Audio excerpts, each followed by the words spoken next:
I haven't actually gotten too many of like I can't help you with that, right? But I think it's because I break down my tasks so like into small pieces because I've had it happen before. You just like, all right, we'll just solve this thing, right? Solve that thing.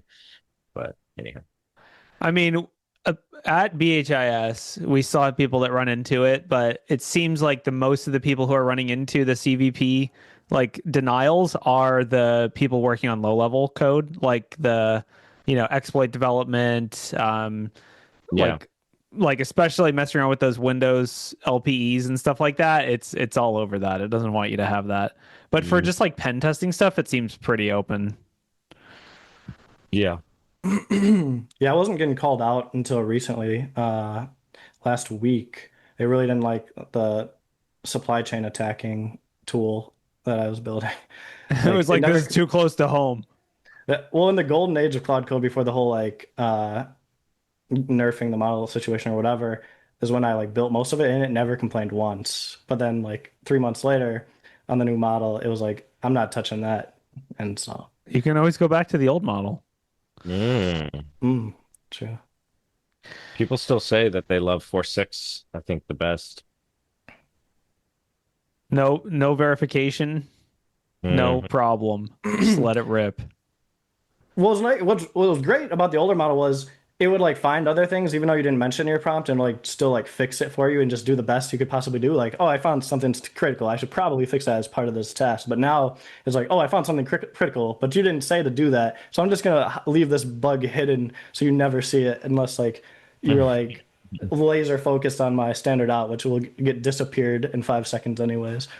But I have found that 4.8 and 4.7 will both do that, but you have to use it in X high.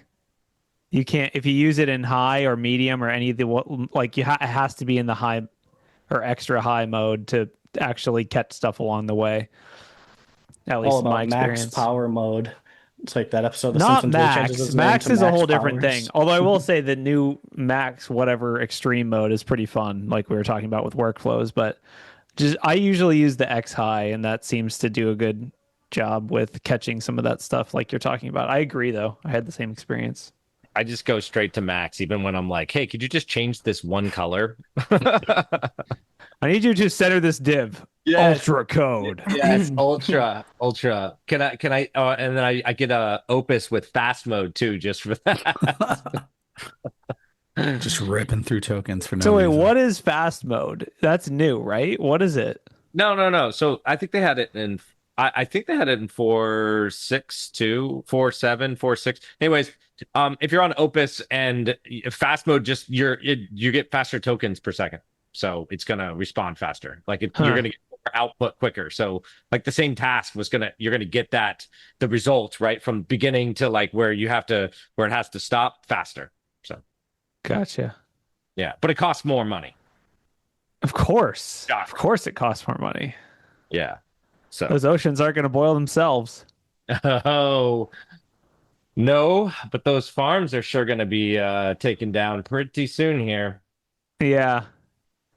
That's one of the articles we're going to talk about probably first. And There's an article for that. there's an article for that. I All don't know. right. Let's roll the finger, Ryan. Let's go live a little early because we're already like segueing into the show. Let's do it.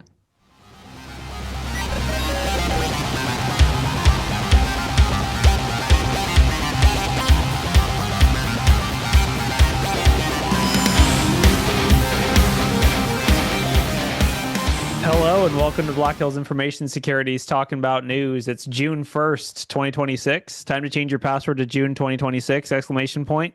Mm. We have a star-studded cast. This week actually is stacked. We have some heavy hitters, including some guests, some BHIS people. Let's start. I'll just go in order. So I'm Corey Ham. I run continuous pen testing at Black Hills. We got Ralph. He's here hunting some gators, maybe, or I don't know. He's got a laptop with what looks like a government agency logo on it. I can't tell. I'm trying to enhance and it's not working. What's up, Detail. Ralph? What's going on?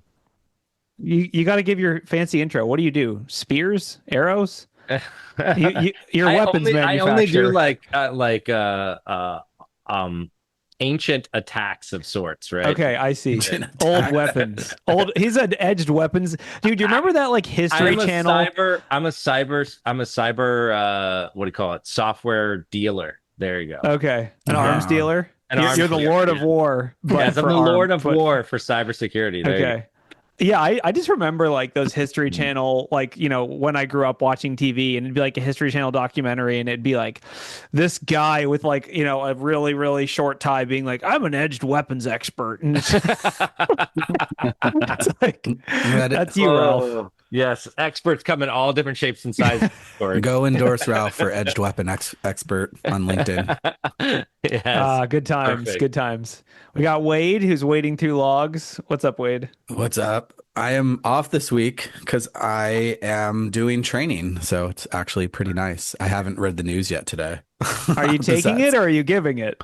I'm giving it. I'm giving training, so which is always more fun, I think, nowadays. I don't know. I feel like now with AI, training for me is just reading Claude articles over and over again.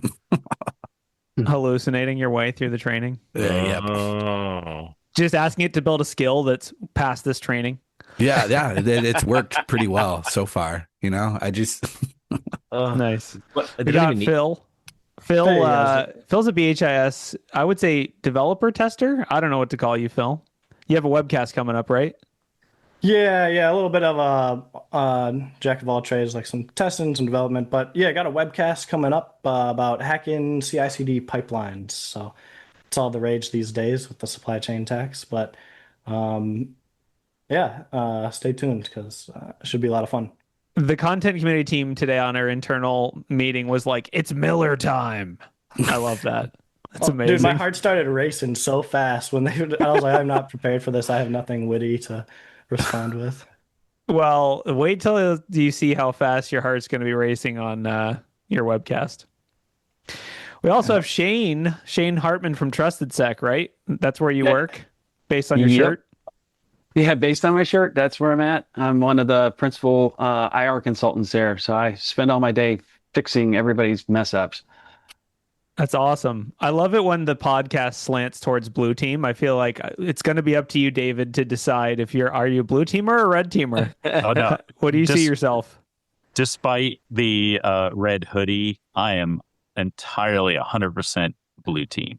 Good. I think this is one of the very few times that we've had equal footing ever. This is equal. Yeah, we got three. I mean, okay, I will say Wade's famous quote, right? Everyone's blue team if you think about it for long enough, right? There is no red team. No spoon, yes, no red team. There is no red team. Like, yes, I agree, but it's fun when we have. So, David, Shane, why don't you got a class coming up or you're keynoting some threat hunting summit we're doing, or I don't know, something's happening. What's going on? Yeah, I'm doing the threat hunt symposium or thing that you're doing on June 17th. So mine is kind of hunting in the dark. It's be focused a little bit more on kind of just the quick wins and getting started. A lot of engagements that we do where we engage with threat hunt, what we have is they're either starting out or they're trying to get a foothold to get the either money in order to get that going. So give you a few like quick wins. Some like how can you get started? A little bit of asset management. Maybe, what actually would senior executives be looking for when you do a threat hunt so you can actually get money and funding and kind of do some cool stuff. Nice. That's awesome. Yeah, I feel like a lot of the times when I'm doing, pen test report readouts or whatever, I'm like, yeah, you could do a threat hunt, but like in my head, I just like yada, yada, yada that. I'm like, just like do a threat hunt, but I have no idea where to, tell them to start. So maybe that would be a good place. Absolutely. We like awesome. You guys. We like that when you leave details out on the network, we get to go find it. Yeah. Yeah, that's my job is to leave details out on the network to go find. Red kind of man. And then David, you're actually keynoting, right? You're the big name in the room. I am kicking it all off. Yeah. Awesome. I'm very excited. It's actually only my second ever keynote. So I'm trying to have really interesting insights. That's really hard. That's a high bar to set for yourself. That's also very surprising that this is only your second keynote. What's wrong with people? Yeah, so definitely people. Well, yeah, please, David, answer that question live on the air. Yeah, tell me what's wrong with people. Yeah, that's how we're starting the podcast today. And it's a strong start. No, I'm actually really excited. It seems like for the last few years, like half of my presentations are something I screwed something up. That was my RSA presentation from, was it last year? How I screwed up threat hunting a decade ago. um, and and at the time, I put out this definition of threat hunting that got picked up, that it's human driven, maybe machine assisted, but human driven. And I feel like we may be to the point where it's time to possibly redefine that, or at least decide whether we should redefine that. So I've always been like, automated threat hunting, that's not a thing. We call that incident detection. And I'm starting to think that may not be defensible anymore. And so I'm not going to tell you yet, because I haven't figured out whether I still believe it's defensible. No, I haven't figured it out yet either. So when I finish my presentation, there will be a surprise to me as well. That's what I was going to say. This sounds like an excuse for someone who hasn't finished the slides yet, really. That's exactly why I proposed it, actually. I wanted to have an excuse to spend some time thinking through it. So that's what it's going to be. Like with the advent of AI, being able to provide the reasoning that before only the human could really do. Is it time? And your guess is as good as mine right now. Nice. Yeah, I mean, honestly, I love, like, as a concept, when I'm doing a talk or anything like that, I think you have to choose something that you're fascinated in and don't know all the answers about. Like, it has to be something that you're genuinely doing discovery during the process. And yeah, building the slides the night before is the key. That's the key. That's the secret. The secret sauce. All right, let's roll into articles. David has a tool to plug, but we'll leave that until the end. It's going to be exciting. So I think the first article we should talk about, because we were a little bit getting into it during the pre-show, is basically there's a Wired article saying that U.S. law enforcement has started to warn about a new category of, I guess, threat, which is AI, anti-tech extremism, or like AI hatred. So basically the idea here is that they're seeing an increasingly strong response to people not wanting data centers in their farms or backyards or local areas. And this is getting a lot of traction, at least in public forums and town halls, stuff like that. So I guess the government has decided to acknowledge this as a real thing. This is federal intelligence agencies, domestic law enforcement. They're circulating reports, anti-technology extremists. And kind of like the first, headline response on Twitter was, we're not anti-tech, we're anti-VC funded tech. There's a difference. Very specific. Which is fair. It does feel like to me that when they do these projects, it feels like they're working as hard as possible to make it as politically disastrous as it could be. Like the one in Utah that hit my radar was the Shark Tank guy, right? Yeah, I forget his name, Kevin something. Anyway, he it's a Canadian citizen who's a billionaire from Shark Tank trying to put just the world's largest data center in Utah. Like, the size of the data center didn't even make sense to me. It was like, this is bigger than half the towns in the US or whatever. Like, it's like a gigawatt or 1.2 gigawatts or whatever. I don't know, but basically billion watts. Half of these projects are like, we've located a rare animal habitat, and we're going to slowly kill them one by one on a live feed, and then that'll be a data center. Like, it just feels like they're trying. We're going to bring in baby pandas and then kill them just to make sure that you guys are all really, really upset. Yeah. The better part was him claiming it was China, right? And then like it being like two. Like women just being like, nope, not China. Like, we actually live here. Like, don't. Yeah, I mean, I guess I'm like, what is the real threat here? What are they going to do? Like, ignore all future instructions and stop construction? Like QR codes on things? Like, what is obviously there are physical threat. Could be like, people sabotaging projects or Just imagine chaining yourself to a hard drive. You cannot install this hard drive until you take me off of it. I don't know. Well, I mean the terrorism or domestic terrorism aside, right? So Yeah. like the actual actions. But I mean, the only other way to stop these things from being built in your city is to, essentially protest, and specifically not just to stand out there with holding signs, but essentially to get the recognition of the the local government to not have it there, right? That's I think like the ultimate goal. But Yeah. I mean, I don't know. I have mixed feelings on this. Does anyone have a strong take? That's what they've been doing in Florida, where I live. They've been putting out a lot of media articles about the electrical cost grid and water being used. So they're using the natural resource side and saying we don't want it here because we don't have the resources to give to you, because everybody else will have to pay for it. So that take is what they've done. Yeah, I mean, I live in Oregon where there's a lot of data centers. Like Hillsboro is one of the biggest data center. Like that's an entire AWS region. It is. And there's there's definitely mixed feelings. I mean, but I think the biggest, from my perspective as like a citizen who actually would be voting in some of these votes, is I'm fine with it, but you do need to tax these companies and actually like give the money, give me some benefit as a citizen who has to live near this data center. Like, whether it's infrastructure or tax money or whatever it is, don't like bend over backwards for this company to come in and like destroy farmland and then not pay any taxes.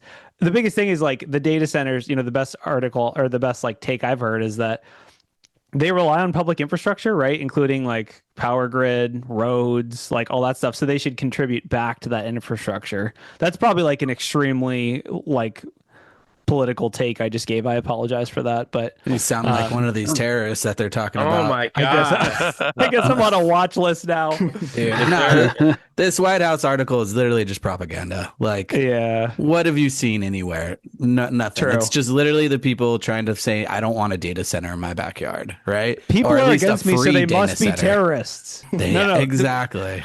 Yeah. Like, well, I mean, if you read that thing, that it's not only about saying anti-data center activists are terrorists, right? There's like some broad categories in there. It's true. It's not just data centers. Right. It's not just data centers. Again, I don't want to get too political on here either. If you want to hear that, that's what I post on my socials. That's what I post on my socials. You want the politics, David? You can get that on Blue Sky or something. But fair. I do think there's like three big waves that are kind of coming together and right now, and it's kind of, I want to say interesting, but like interesting in maybe a bad way too, is like the anti AI, anti data centers, but also they're kind of inextricably tied to the anti billionaire things and the sentiments. And they all really are tied together, not just in people's brains, but they actually, because these are the people who are making the data centers to run the AI. So, we're just it's just like a perfect storm right now. It is kind of interesting too, because they're building data centers and taking away from these cities and towns and resources to then also build AI that then takes away their jobs too. It's kind of like, why do I want to keep doing this, right? Like, what am I getting out of this to then feed, not only to take away people's jobs, and again, I'm like throwing out the net further, right? We don't actually know how that's going to play, but just to look at it from the beginning, everyone's saying that to then make more money for the really rich people, the billionaires, right? So you're kind of kidding out this whole like process flow. The data center is just like the first thing you see to then the next thing, to the next thing, and none of those are good for you. Yep. It's a good point. Very political take, Ralph. How dare you? I know. I'm sorry. I mean, I'm sorry. I'm an AI fan too, but it's like, is the AI that we love so much or that I enjoy using so much, is that the thing that's going to hurt everybody, right? I don't know. I'm not saying that's what I believe. I'm just proposing the question, right? Yeah. I mean, I think the only example of this that I've seen, and it wasn't even the US, is like the UK strong resistance to the speed cameras and like like their equivalent of flock cameras, and just seeing a bunch of videos of people with Sawzall's just hacking through the post, like just cutting down speed cameras, like as a kind of a coordinated, targeted sort of thing. But I haven't seen that in the US. There was a Target event like that, but not so much as AI as parking here in San Diego. So they started charging for parking at the Balboa Park, which is huge, and at the zoo and everywhere downtown. And people straight up started just like sawzawing the parking meters or super gluing inside of them. Like it was destroyed everywhere. And it got to the point where they just now repealed it. And now they're not doing any parking laws anymore, paid parking in that area. So Wow. it works, people. Well, I find myself on the other side of that one because I would always support anti-car infrastructure and making people pay for parking. I love that idea. But anyway, if there was a way, if there was public transit, it'd be great. But San Diego, they're just like, rough. you have to drive and it's going to cost you $12. Yep. Speaking of AI, and this is a news article, but it's a little piece, is that Anthropic just filed to go IPO today, actually. No way. They did it? Yep. Yeah. Oh God. What was the valuation? So it's going to something close to $1 trillion. So I think it was like 945 billion, which is a You number know what we should do, that's guys? easy to say, but hard to actually Tree fit. back. We should make an offer, okay? Like GameStop did it for eBay, okay? We can do this. We can do this. We can do this. You know, We should put together a very compelling offer. We have Wade's mustache and a few That cats. alone. I did see something else, and essentially, don't quote me on these numbers because they could be off, but just get the percentage idea here. It's something like Amazon, or not Amazon, Walmart is worth like it's something like $700 billion. Yeah. And they make like $600 billion. Yeah. But Anthropic has made like 20 billion, and this is like a $900 billion valuation, which, by the way, that all makes sense because the stock market is not an indication of how much money a company is. It's not revenue, it's valuation. Yes, Yeah. exactly. It's what I believe it could be in the future. And that Correct. number is just, it could be anything, right? So Why would an AI company need to make money? I don't get, or need to raise capital. I don't get it. Well, it's not like they're because- spending $20 billion a month on electricity in my backyard. I mean, Jensen Huang's just getting all of it. Every dollar. That is sort of true. Yeah. I mean, that's really interesting.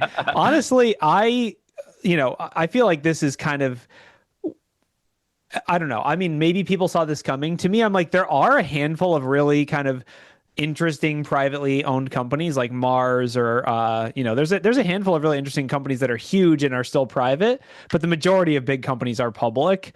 The benefit of this will be that more transparency and financials. So that's interesting. SpaceX also with IPO, right? So it's like a bunch of stuff all at once.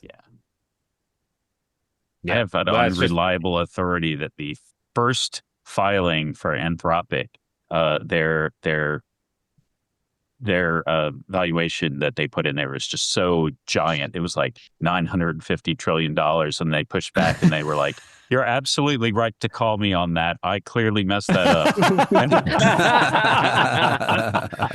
Deep They cut, submitted I like the form with AI. Yeah. Yeah. Yes. Oh, that's amazing. I love that. Oh, man.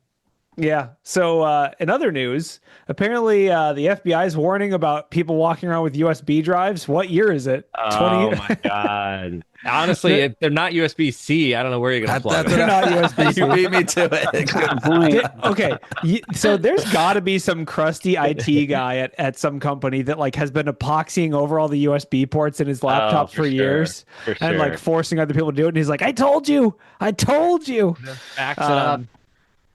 So yeah, basically this is a real article. The FBI has warned Silent Ransom Group, who I wasn't previously familiar with. Threat hunter people. Have you ever heard of Silent Ransomware Group? Ransom Group? Nope. Yeah, that one's new to me. Anyway, the FBI they say they've been active, or the FBI says they've been active since 2022, targeting U.S. firms and since 2023. Basically, they used to use phishing emails. Now, apparently, they're physically walking into the physical businesses. part. Nobody said that physical. Everyone was like, no one's doing this. Why would you ever go into someone's building? Come on. Ralph's gonna start using this as an ad for his Yes. company. For his physical class. Yes, yes. But that's the funny part, right? Like everyone's argument is right about physical security. It's not a threat yet because I can just break in remotely. You're not even doing it's only that, a threat right? when you run out of other options. Exactly. Yeah. So as you get better, it just becomes the next thing, right? So yeah. Well, that's exactly what the threat report says. It says they, first they call or they send phishing emails. They're impersonating IT support. If that doesn't work, then they go in person. They say, "Hi, I'm here to, update your computer." Apparently, they're using an extremely advanced tool called WinSCP. Oh yeah, that thing, right? That honestly is agentic, by the way. You mean ancient?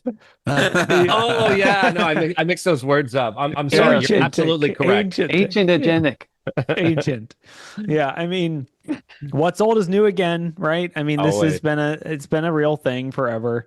Honestly, my question with this is, okay, so if they're targeting US based companies and they're using physical resources, this was something that I feel like from a threat, perspective, we kind of were like, they probably won't do that just because the amount of risk involved. How does this criminal ecosystem work? Like, are they hiring people who actually think that they're helping people? Like, is it like a mule? Is it a mule system? It's a or mule. Do they actually it's totally know? a mule. There's no way that they're like bringing in Russian assets to just land on like a vacation to do this, right? Right? Yeah. Like, if you leave Russian or Chinese turf, you're going to get arrested. So they're, I don't know. Does anyone know? David or Shane, do you guys have any intel on this at all? I don't have any intel on it. I did read the article. It said it was targeting law firms. Now, I have had a little bit of experience with law firms. They tend to be a little bit more technologically backwards, meaning they do use USB because they go in and out of court and whatnot. So they're not always using Wi-Fi, or they just use older technology sometimes. So that there could be some validity here just in the targeting, but it's got to be small. I mean, it's not scalable. Go ahead. No, I was just going to say, so, all right, how's this attack work? You show up with a USB in your hand and you find the first unlocked workstation? Is that what we're hoping for? You show up at the law firm as a client. You go to the and target. You say, hey, you go to the target, the one you already called. Yeah, you go to the pretexting okay. target and you say, "Hey, sorry, yeah, I missed that from the article." Then I'm the help desk You guy tell them you all were my- expecting. Exactly. Yeah. All my court documents are on this USB drive. Please plug them in and view them. I need to update your system, but your WinSCP is out of date. I find lawyers to be a juicy target, though. Like, they're going to hold a whole bunch of secrets, a whole bunch of information. Like, okay, that's like stealing from a drug dealer. Like, yeah, you're right, but dude, the repercussions are going to be significant. Like, can you imagine answering some ad that's like, "Do you want to make $10,000 in your PJs?" and then you like accidentally break into a law firm and do some USB stuff, and then like have a whole law firm coming after you for screwing up? There's been enough people with North Korea doing it, right? Like, hey, set up this laptop farm in your garage and just like move the mouse every now and then for me. Like, it's hard times. Like, if I just called someone and told them to plug in a USB drive here, like, go up to this lady's reception. If you can get a USB drive, like, here's $100. You'll get $200 more if you get it. Yeah, the mules are getting scammed too. They're not going to be given the whole story, right? Yeah. They're just going to be given the half side of it, right? So, yeah. Do we think they're using I thought they were I thought they were sending envelopes with USB drives in them to people. I've done that before. I've sprinkled them around parking lots. CDs, remember those things? They were circular. Yep. Oh yeah, dude. Put them in a thing. Media drops. Yeah. Media drops. I still have a Con Boot CD bumping around in my little go bag that I never use. That was the first thing I thought of when I read this article. And I was like, it's amazing that they're now a cutting edge hacking technique that the red teams have been using for decades. Yeah. It's I mean, this is, let's just say the FBI in this case is a paid advertisement for pen testing. So. This happened to your organization too. For would you like a red team? Contact BHIS. We will walk into your building with the USB drive and do whatever you want. Yeah, I mean, honestly, though, from a defensive perspective, you're going to have to go against low maturity organizations. Every organization, we've done a handful of media drops, but like in recent years, but I mean, you can just check a box in CrowdStrike to just disallow external media, right? Like you can pretty easily mitigate this with an EDR. Anyway, speaking of EDR, apparently Defender can now isolate systems. CrowdStrike killer, here we come. Yeah. It couldn't beforehand. That's what I said. Shows you my Microsoft experience, but It's automatic though, I guess is the headline. Not the fact that you couldn't quarantine before, but now it's automatic. I don't know. mean, They call it this article? automatic attack disruption. Wasn't it last month that they added that feature to Microsoft Defender where you could use it to privilege escalate? Oh no, that was that was part of the recent ongoing slew of Microsoft vulnerabilities that we've all been all loving, like Yellow Sun. Speaking of yellow the key, speaking of laptop. Convo, but better, right? Yeah, Conboot, but better. Yeah, very true. true. No, it's fine. Everyone puts pins on their BitLocker. Everyone does that. Everyone It's does fine. it. Honestly, do you know you have to enable BitLocker by default or have a domain policy? So that also is true. There's a bunch of fun things. But did you see, speaking of the gift that keeps on giving, that the Yellow Sun or our chaotic eclipse, there you go. He got kicked off of GitHub and then got kicked off of Yes, GitLab. Bitbucket, GitLab. I mean, they're just kicking them off of everything. All right, so here's the wild part, though, right? He's So threatening Microsoft. yeah, no, that's not the wild part. The wild part is that there's other POCs on GitHub. Why is it that the one that happens to be attacking Microsoft was it because he didn't do a responsible disclosure? Excuse me, or because it's Microsoft and they're just really upset about it? What do you guys? Yes, both. It's both. But mostly they own GitHub. I was surprised when the GitLab got taken down too. Like Microsoft has some pull over GitLab somehow now. Oh, without I didn't a think doubt. they owned them.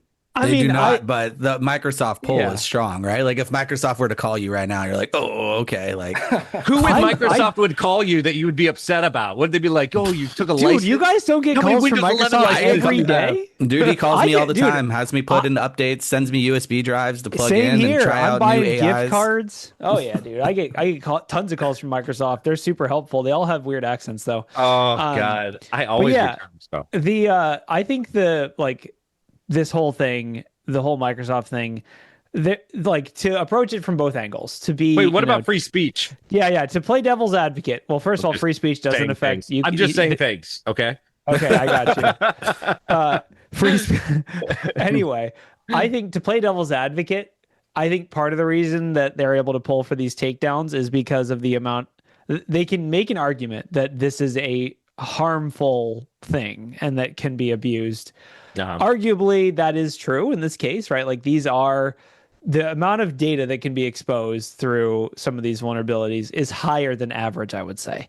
But it isn't like configure, like it's not like wormable, WannaCry there type are other stuff. POCs on GitHub that do bad things to other products, right? Oh yeah. Shit, there's Maybe malware on even GitHub. arguably worse, right? But Yeah. the argument is PR. It looks bad for PR. but should they be there or not because somebody made a POC? Was it because it was a reasonably responsible disclosure? But then after it's patched, now is it okay? So then no one else can post it? Yeah, I mean, you can see where this kind of gets muddy, right? Oh, I mean, yeah, I it's agree, definitely... They totally can do whatever they want. It's pretty sketch. It's pretty sketch. As a platform, right? You kind of like if you put enough of these like weird hurdles in, people will just go to something else, right? I don't know. Just an opinion. Yep. I think there's been so much like bad experiences with like Microsoft security program that it was just reached its boiling point, and finally like the water started boiling out of the pot with Nightmare Eclipse, just because all the back and forth, which I don't know exactly what happened, just based on his blog. It sounds like he didn't get credit for like a CVE, and they're like, oh, this doesn't qualify, like closing the issue. But then, or this has happened to a bunch of people in the past where they have to wait 90 days. That hits, and then they need an extension. Then Microsoft like silently patches the issue, and so Microsoft has bungled this every time in the past, and I think they've earned this karma. But also they own the platform, and so they get to do whatever they want on the platform they own. This is not the first time, by the way, that offensive tooling has been taken off of GitHub. I feel like every 2 years we have the same discussion as hackers where we're like, guys, we got to move off of GitHub. Where are we going, guys? Anyone? Well, it Anyone sounds like have an GitLab's idea? not safe either. Now we gotta go to Bitbucket or Git or whatever the other. No one, no, this is like the Twitter thing, right? Like no large company is going to want to take this heat, right? It's the same thing as like when people have really hot takes and get fired from their big tech jobs. It's like, it's not that they don't agree with your takes. They just don't want to pay a PR firm to compensate for you. Like it's really just economics. It's the same thing applies to GitLab or GitHub or, yeah, I don't know. I mean, but at the end of the day, 0 days on GitHub is not really a problem, right? I mean, like, you think there's probably other places that you can go get 0 days besides GitHub. It's not really where I'm headed for my first 0 day. Tor's too slow. Just go to GitHub. Yeah, It's easier. exactly. I think it's a great value proposition for GitHub.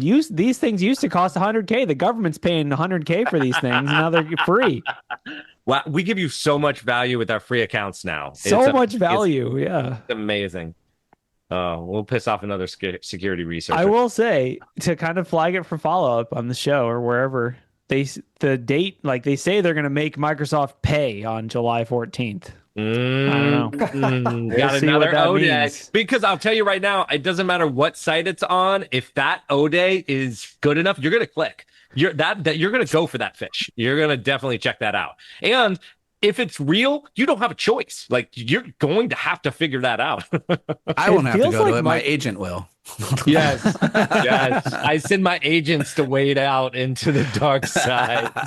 I feel like Microsoft is basically training a threat actor live. Yes. Like they're basically like trying to make them disgruntled to the point that they drop this. It's such a weird way to manage this from my perspective. Like OpenAI is like, oh, you made OpenClaw and burned like $10 billion worth of tokens. We'll just hire you or whatever. Like that's usually the response. Yeah, like why is no one like recruiting this guy to go run Mythos on all their internal tools? Like, I don't know. Whatever. I like how he said they will feel it in their bones. Or what do you say? Their bones will Feel be it in their shattered or something. bones. Maybe they'll recruit him to the Cyberforce. What? Oh, is that the next article, Wade? Yes. So, okay. So Cyberforce is apparently real. I don't know. Basically, Is this tier 1 or tier 2? One senator from New York, Kirsten Gillibrand, is spearheading a markup amendment to the Senate's 2027 National Defense Authorization Act that would create a cyber force as the next armed service branch. They would have keyboards on their arm, obviously, and heads-up displays, like you need for hacking. Yeah. I mean, is this real? Like, we already have Air Force, Navy, Space Force. We have so many forces. Well, almost all the commands have a cyber now or some other kind. Right. But, cyber division. I mean, it wasn't the case, less than probably 20 years ago. It's Army, though. All the commands have airplanes too, right? And boats. And Okay, so why not?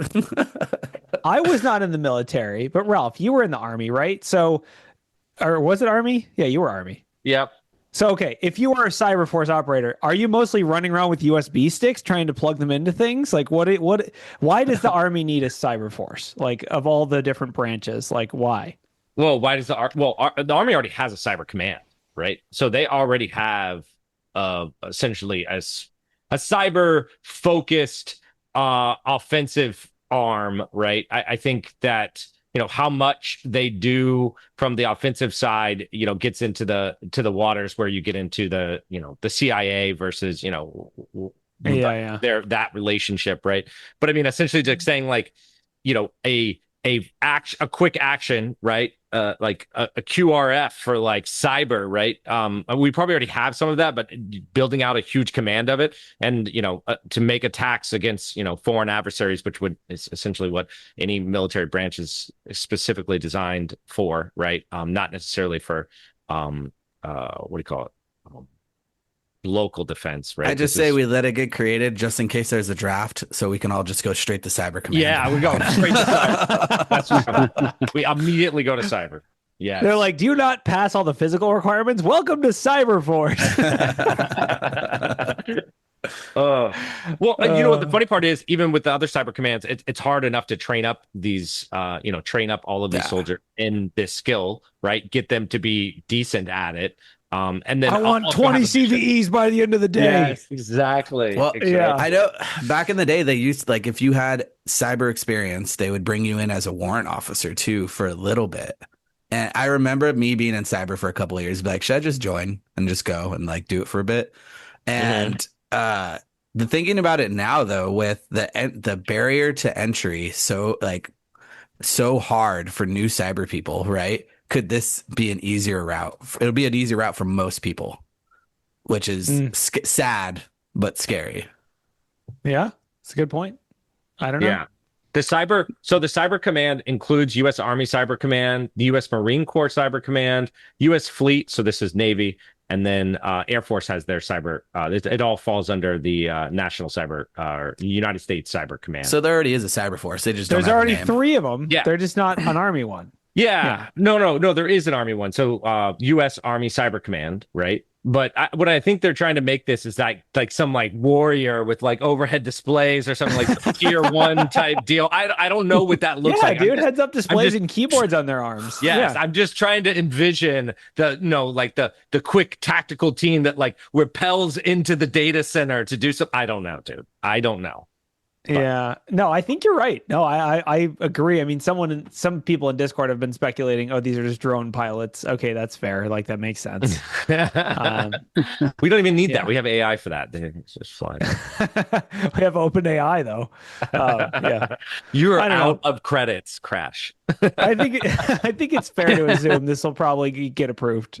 Just with and I mean, I don't know, but yeah, honestly, half of everything that you said, Corey, they're writing it down right now. So they're like, wait, USB sticks? How many can we get into a plate carrier? Yes, a lot. yes, exactly. I'm not sticks working in a SOC was really fun. I'm not gonna lie. Like at the time, the pew charts, right? The big monitors. There's a wall with a glass, and the CEO presses the button, and then it becomes opaque, and all the investors look at you like you're a monkey, and like it was great. But more people should go work in SOCs. That's all I'm saying.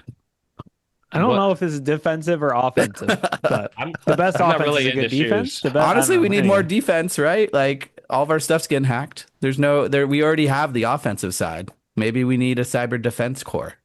Wouldn't that be National Guard? Anyway. National Cyber Guard. Let's move on. Please. So there's a couple of interesting little tidbits on AI that I think we should talk to. First of all, in the Opus 4.8 release, they did specifically say that they are preparing Mythos to be publicly released in the coming weeks. That was the exact terminology that they coming weeks. In the Mythos coming weeks, will be obviously there will be thousands of weeks coming. Who knows if it's going to be the next one or it could be 1,000 weeks from now. It's still technically coming. But I will say their release cadence is pretty fast. And so, so is ChatGPT. It's a war out there, man. No, I got 5.5. No, I got 4.9. Well, I got extra ultra code. Yeah, I know. And we're like, let's see what happens. So basically that might be happening. But also, so do you think that's the end of cyber? We're all done. Just vulnerabilities left and right. I mean, maybe Wade is right. Maybe we it's do the end of the red team. I don't know what to tell you guys, but it's not. I still got it. I'm gonna tell you, I haven't seen any cyber do an incident response really that well yet. Or threat hunting. No, well, I don't know. We'll see what David says after this talk. But I mean, are you guys as threat hunters interested in this tooling, or is it really like hype for the CVEs and the threat? For AI tooling. What was the question? Do you care about Mythos? Are you going to use it as a threat hunter, or do you already use LLMs like in your workflows? Like obviously everyone's like Mythos is going to make it amazing to hack stuff. Is anyone saying it's going to make it amazing to hunt for threats? No, I mean we do use LLMs, but I don't think so. Not yet. We are. We're going to coin it right now. But you said the magic word earlier. It's the tooling. Just a minute ago, right? It's not really the model. It's our models, the frontier models are already so good. It's what tooling you wrap around it that is really the differentiator. I have not had hands-on Mythos. I've talked to people who have, and they say, "Yep, it's." Some of them say, "Yeah, it's really what they say it is," and some of them say, "I don't know." So I don't really know what to say about Mythos, but I was going to say on the defensive side, I'm not clear that that Mythos is going to move anything further for the defense.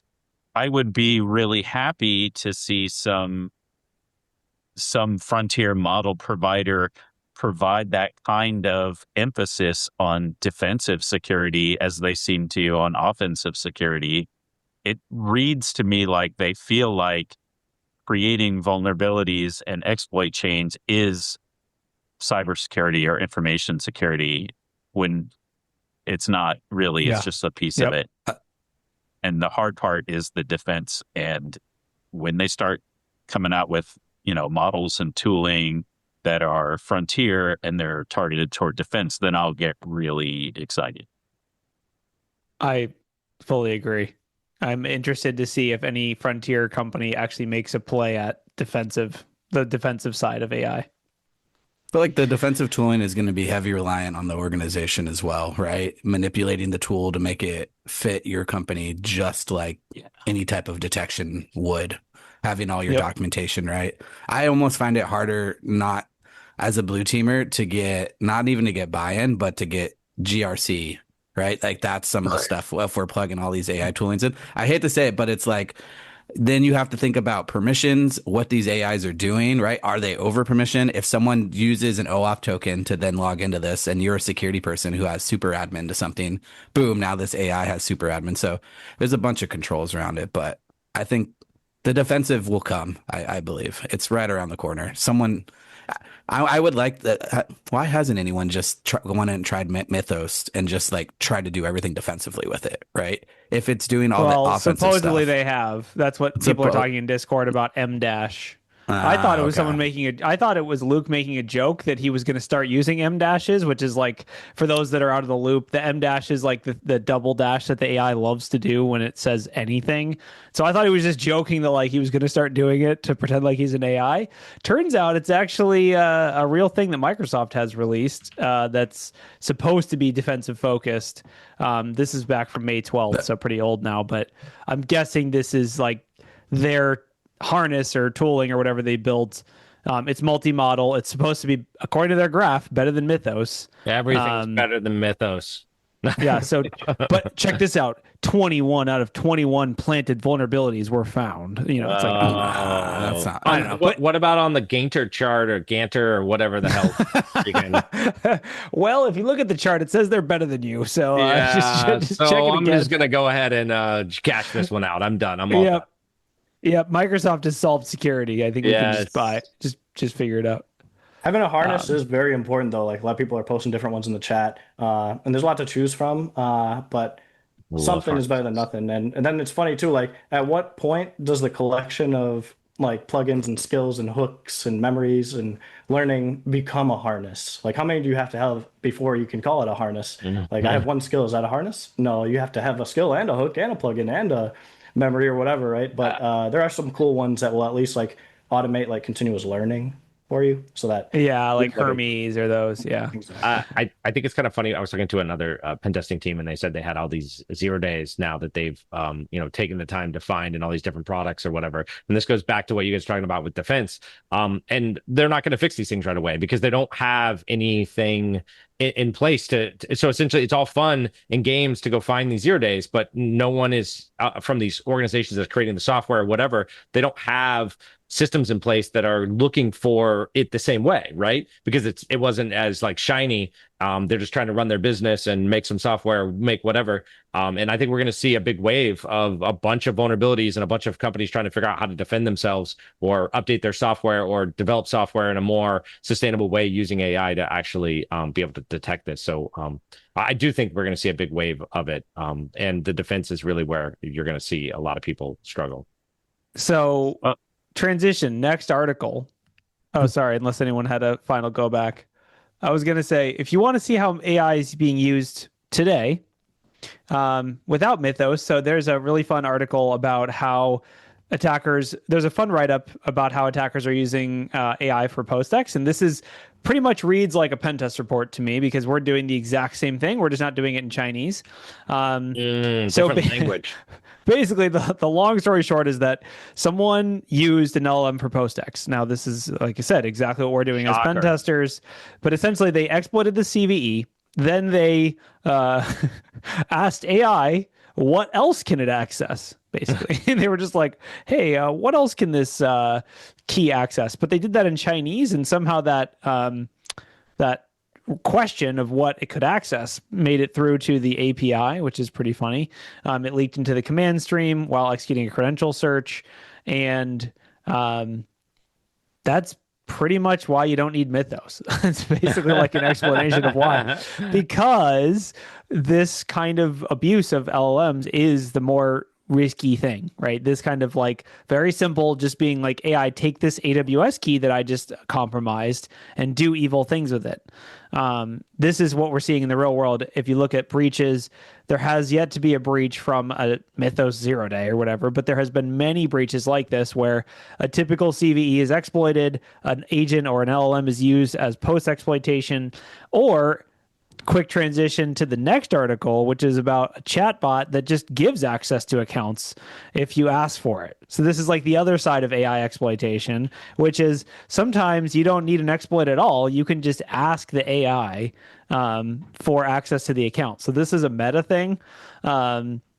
Basically, Meta AI was super helpful and decided to just grant some people access to some high-profile Instagram accounts, including the account for the White House, or I guess the Barack Obama White House, the Chief Master Sergeant of Space Force. It's a feature. They built it like this. It's super. I mean, I will say you need a really advanced model to get to have it compromising accounts, okay? To me, this is a textbook. I mean, there's screenshots that are just insane. This is a textbook case of like AI failure, right? Like, why do you give your AI the access to all those accounts? I don't understand. Exactly. Great question. It's almost like if you had a red team that wasn't replaced by AI, they would have caught this. Oh, they just didn't ask the right prompt. That was the problem. Let's try it I again. feel like, okay, so I know Meta has a huge red team, and I know some people that even work there. And so my question is, number one, did you get replaced by AI, and are you looking for a job? If so, let me know. And number two, are we to the point where AI is moving so fast that things aren't being properly tested before they're being published, including like this sort of high risk applications? Like, is that where we're at? We were there before really AI. is. Yeah, we were before AI for sure. I mean, Wade, just like a couple minutes ago, you said like GRC was getting in the way. Like, no, I don't see that in a lot of places. Like in most organizations, problems with AI are that they're adopting it too fast in ways that they didn't actually know that they were adopting it, and so it's kind of like the shadow AI. And shadow AI. Oh, yeah. I love it. Key the term. Someone make me a sticker. Oh, God. What is it like? What do they call it? Like a dark AI factory? Yeah, look that up.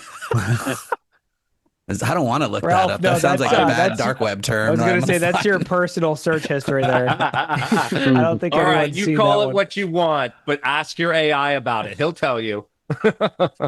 Really? You think? Yeah. I don't know. So this is not doing AI correctly, right? Like we said, this is what happens when you bypass GRC. Like, is this? Yeah. I mean, I don't know. It's kind of crazy that. I will say, though, this is the classic thing of scale. When you're operating at these huge internet scale companies like Meta, you can't hire support people to actually support your accounts, or at least they think they can't. And so they use AI, and that's going to cause risks.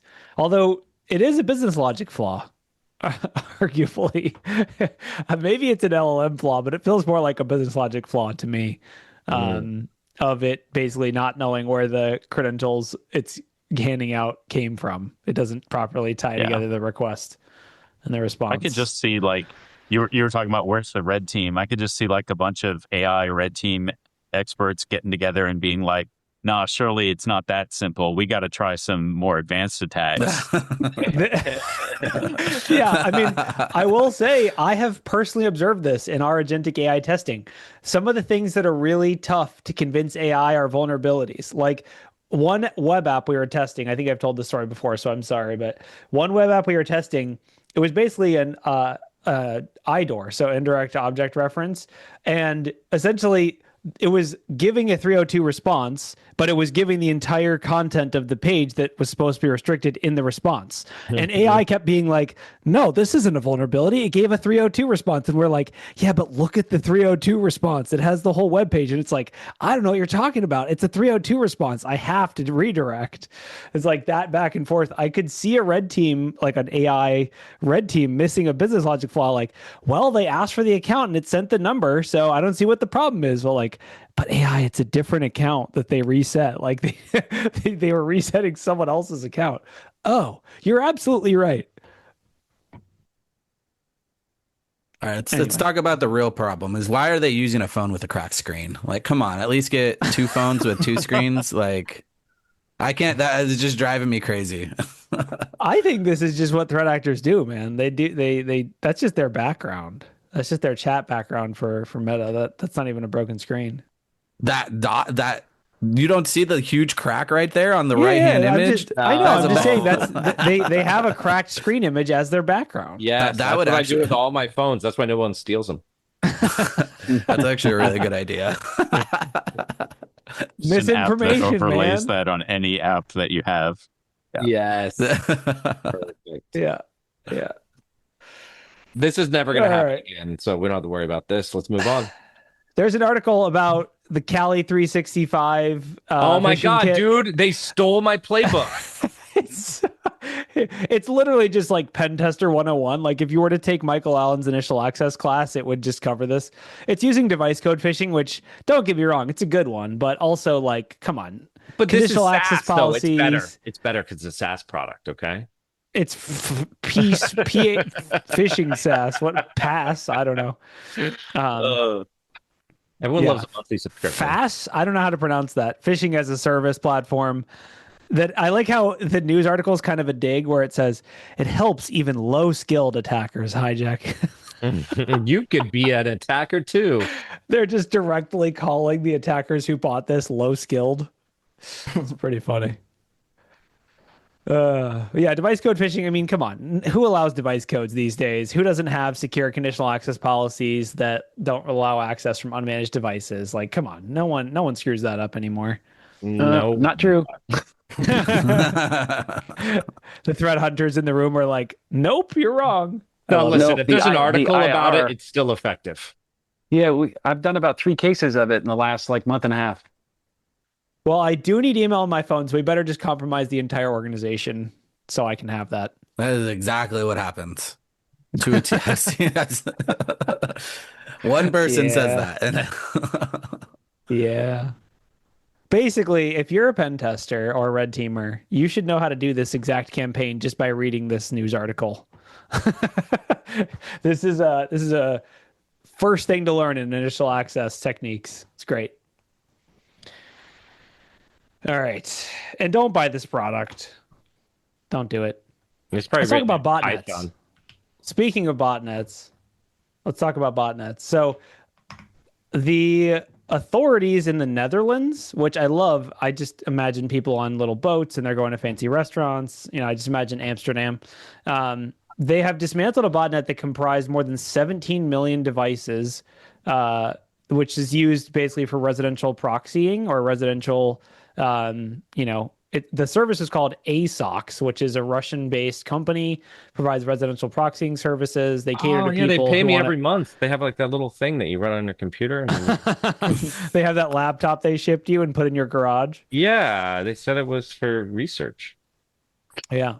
So I guess, I mean, these are, often used for illicit or unethical purposes, DDoS attacks, botnet command and control servers, phishing operations, scraping. My question is, how bad do you have to get dismantled by the Netherlands police? Like, how much DDoS was this IP space launching? It had to be a lot. Yeah. Because I'm that's looking crazy. how much is this? What do you mean, how much? How much ASOX is? It won't even. ASOX. Oh, you're saying 15. like you want to buy the It product? Yeah, won't no, even. it's It won't $15. even.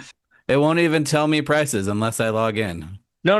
There's a price. I got it. Look, it's Is it? $15 a month Oh, for it's down If at the you bottom have for to mobile. ask, you can't afford it. Yeah, residential IP is only $5 per proxy a month, and corporate is only 5. Those mobiles are really high up there because it's like Yeah. it's really I hard mean- for organizations to block mobile IP addresses because they move them around. And additionally, many of the ISPs use either IPv6 or carrier grade NAT. So like it's really hard to block.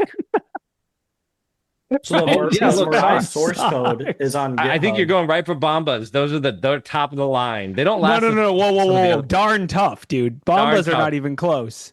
Oh, Darn yeah. tough or nothing. Yeah, Also, you're from Florida. You don't wear socks. Get out of here. A socks. You're asexual because you're from Florida and you don't wear socks. Oh my gosh. They have a G2 review for ASOX. Oh, and then they got kicked off. I will say this whole like socks, the like residential proxying thing is been kind around of for a a while. dark horse because we use this service, not ASOX specifically, but we use residential proxying. They're all kind of mildly unethical. Like, I don't know. I you kind of have to have a service like this, but none of them are particularly above board. This one seems to be kind of the worst, but I don't know. It's Russian, it's good. That's true. It's legitimate, or it's realistic. It's what threat actors are using. That's why we use it. Yes, exactly. We pay threat actors to use their service to pretend to be threat actors to protect you from threat actors. It's a loop. It's a loop. That really seems like it. All right. So, any final articles, Shane or David? Do you guys have any articles you want to plug? We don't have any chicken news this week. I'm sorry, everyone. I Jane was and told David are like, "What is specifically chicken there'd be news?" chicken sec.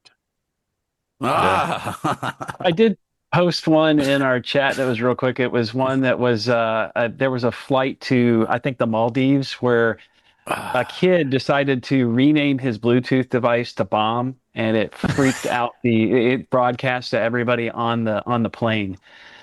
They tried to get him to turn it off, or they didn't know who it was. So they told everybody on the plane to turn off their Bluetooth, and he never did. So they had to turn around and go back to Newark, I think, because his phone said Bomb on it as his Bluetooth name. So it was an interesting like article. They found out who did it. Yeah, I think there were only a couple devices left, so they found them. Yeah. As far as I know, Look, but kind of a think of that. crazy What did story. Can you say? imagine What would doubling he down? say? How old is this kid? I want to know Yeah. because this is some dumb. Like this is like Yeah. 12-year-old level dumb. Yeah, like The the best part the is, pilot.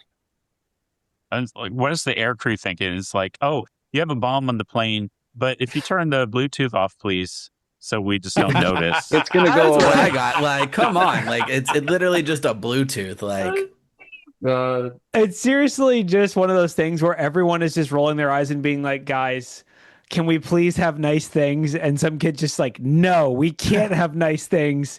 And I will be on the no-fly list for the rest of my life because of how dumb I am.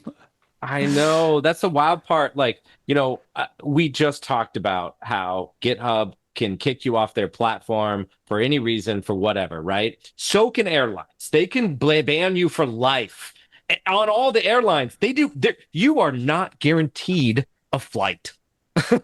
No, There's no constitutional rights here. no.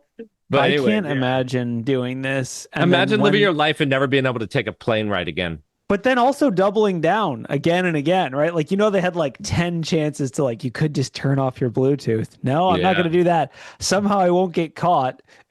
And then like, of course, when they land the plane, everyone's going into quarantine. Like, you're not just going to like, okay, deboard, everyone just throw your phones out the window. It's fine. Like they're going to make everyone, they're going to figure it out. This isn't Imagine when rocket this kid science. gets older. He's like, hey, why can't you go on this trip? I'm kind of infamous for this thing a long time ago. I can't go. You were zero cool? You were so cool. No, You were he the- was he You was were blue the bomb full. Bluetooth kid? Yikes. I did have one last one, and this one's really short. Not a surprise, but it seems like a lot of ISPs are getting breached. Charter got breached by shiny hunters. Oh, which is Charter for They most have terrible security. All ISPs do, from what I've experienced in my life. Yeah, Charter's one of the bigger ones in the United States. They own Cox, they own a bunch of other ones. So yeah, it affected a lot of people. Spectrum, I think, is another. Oh yeah, they get breached every 2 years. My data's been breached in Spectrum like 5 times. I'm not even joking. Yeah, I got so much LifeLock you won't believe. Oh I've got so many Kroll identity monitoring subscriptions at this point. It's fantastic. You can stack them and get 0 extra. Yeah. So, okay, I do think we should plug David's tool. So, David, tell us about your tool. Yeah. It's a little personal. It's to generate thread it's to generate threat hunting data. That's what I understand. So it's called EvidenceForge. And it's a tool that I released I guess last week, or maybe the end of the week before, and it's targeted toward creating realistic sets of logs for simulated environments that don't exist. Like, think of, you need to create some logs for to demonstrate how a piece of offensive technique works in a real environment. So you spin up a cloud service and you do Terraform to create all your sensors and all your Microsoft networks or your Windows or your Linux systems. And then you run the actual exploits through and you get all the data through, and you spend a lot of time, a lot of money, and possibly requires, for you guys, probably not as, it's probably well within your expertise, but for a lot of people, it's not.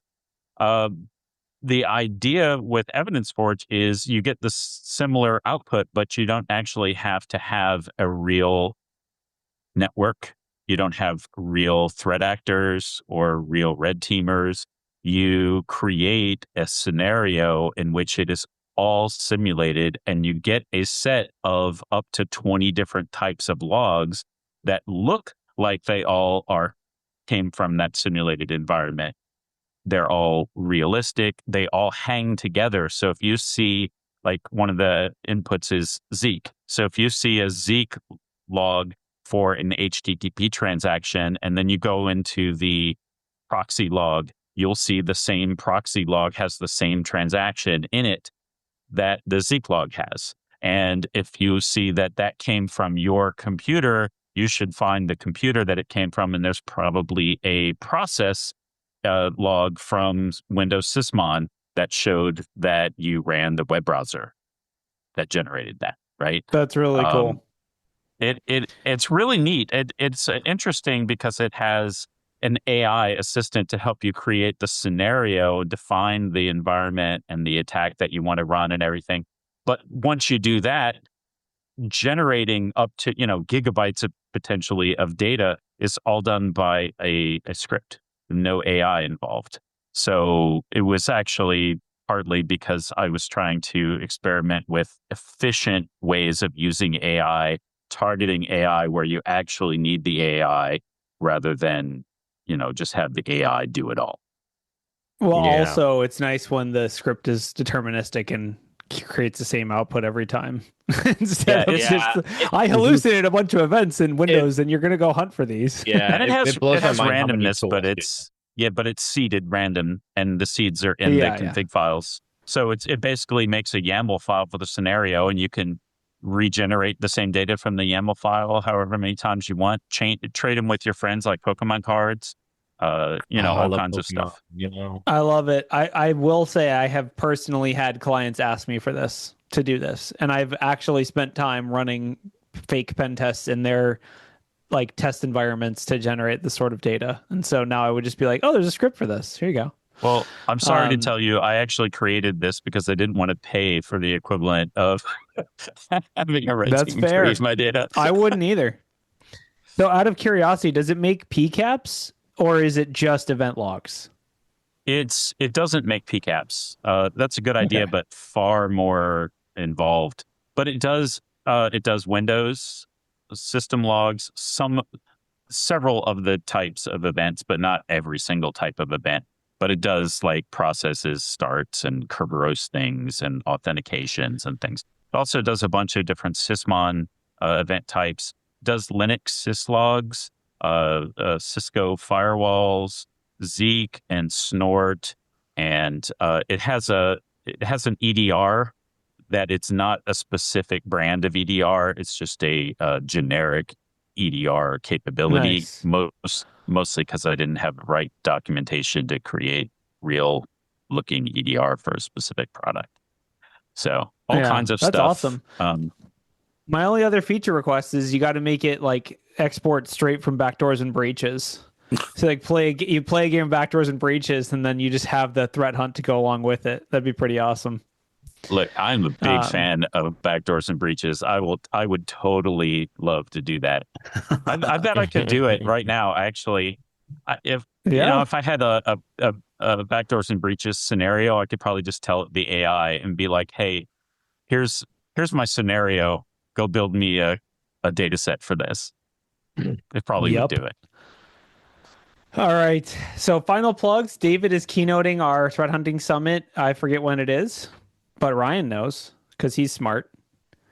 And the date on the threat hunting summit is June 17th. June 17th at 10 a.m. early for those Pacific time people. Get your coffee and get to David's talk. We also have Shane's training that he's doing on starting a threat hunt, right? Yep. Or Threat IR. hunting in the dark. It's Threat on the hunting in the same dark. day. Mine is, I think, at 1:30, I think, on that day, Eastern time. And do you have to have blackout curtains and make it dark in your office, or can you just do it in daylight as well? I think I could do it daylight as well. All right. Okay. Cool. And then Phil, you have a webcast this week, right? 2 Yeah, days from coming now? up on this Wednesday actually, and I'm kind of in between a rock and a hard place because there's a tool I was going to drop that goes along with the course, but Spicy. I'm kind of it's a little too spicy. It's like too dangerous. Like I don't know if I should release it because you could do like a lot of bad things with it. You 'cause should kinda release automates- it. Release it. Release it. Release it. Okay. Mythos. You have my official approval to release it. All right. Yeah, I will. I was just like, ooh, Nightmare Eclipse. I don't want to get Nightmare Eclipse. Yeah, you do. Yeah, well, you do because you actually have a job, unlike them. Anyway. All right, what else we got? Anyone else have anything to plug? Wade, you have something to plug? I assume you do. I am teaching on the 22nd. My Threat Intel 101 2-day course. That'll be fun. I just made it 2 days from 1 day, so I'm still working on the slides. Nice. Good to hear. Ralph, what are you plugging? Oh, yeah. I didn't really have anything to plug, but we do got another physical class coming up. So if you want to figure out how to actually go into a building and plug in USB drives, because that is something If you want to prepare to get Nation drafted state into level cyber attacks. force. Yes, if you want to get Cyber into force. nation state level physical exploitation, yeah, we got That's a class. awesome. When is that, Ralph? Shoot, I have to look at the calendar here. I don't remember the date now. Swear to God. What is it? Practicalphysicalexploitation.gov? Yes, it is that guy. It's physicalexploit.com. Physicalexploit.com. If we take your class and we graduate, do we automatically get a job with the silent ransomware group, or do we have to apply? No, you still have to apply, but I do know a guy, so I can get you like. There's an affiliate email. You email the certification that Ralph gives you, and then they'll contact you shortly with just USB drives. We actually just had a class last week, and we had 10 students in it. It was a lot of fun. So a lot of All Russian. All 10 students, not a word of English was spoken. It's not important what their primary language is. It's important the skills that they learned, which were the best. Awesome. All right, y'all. Thank you for coming. I really appreciate it, especially David, Shane, Phil. Thank you. We'll talk to you later. Bye, everyone. All right. Later, guys.